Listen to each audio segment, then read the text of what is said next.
Sa pagkakaalam ko, dito dapat ang parang tambike ng Bilibid, Boys of Bilibid dito sa may Clean Fuel.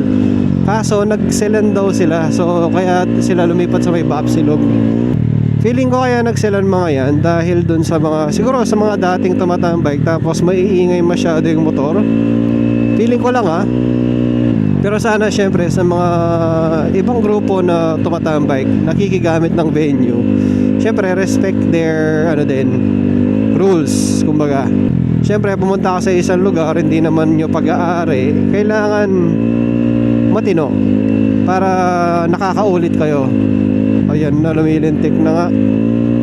May patak na akong nararamdaman sa katawan ko. Bakit kaya siya hindi?